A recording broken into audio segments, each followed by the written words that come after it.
I'm probably going to die today. Keep up the good fight.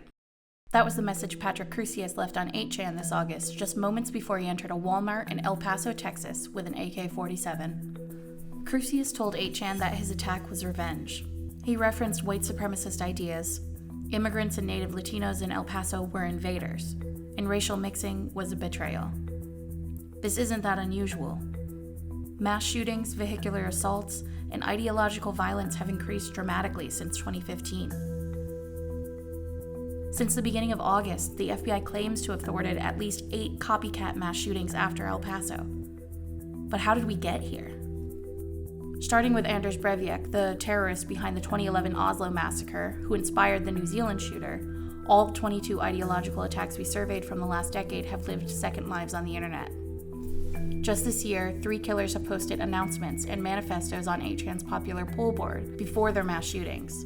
8chan was taken down after the site's host canceled its contract in August following the El Paso attack, but it is not alone. These men were radicalized and radicalized others on message boards like 8chan, 4chan, and N-chan, but they also found homes on social media giants, Facebook, Twitter, and YouTube.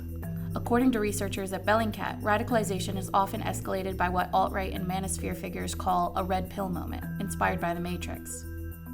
You take the red pill, you stay in Wonderland, and I show you how deep the rabbit hole goes. Just red pill all those men right now. Red pill. Red pills. Red pill. Red pill. Red pill. Red pill. Red pills. Red pill. Red pill. Red pill. Red pill. Elliot Rogers, the Isla Vista mass murderer, described himself as an incel, an involuntary celibate, online and in his final video. You forced me to suffer all my life, and now I'll make you all suffer.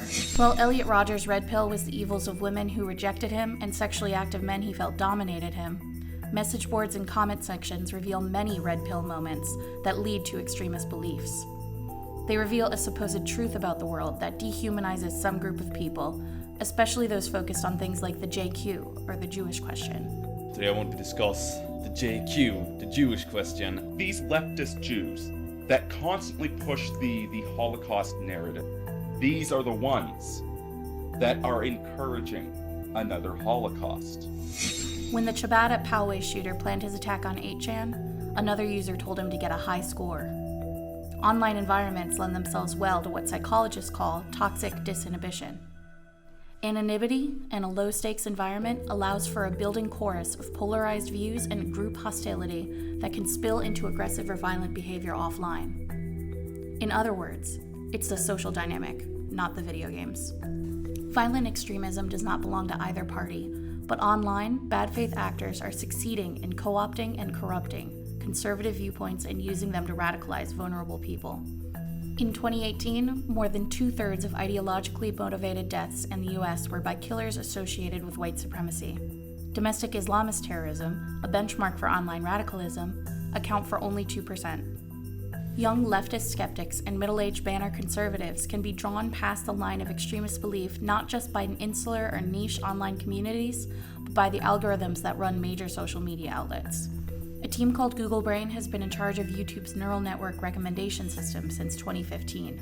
According to the New York Times, a new AI, called Reinforce, was made to keep users on the site by altering user behavior, pointing them towards different content and expanding their tastes.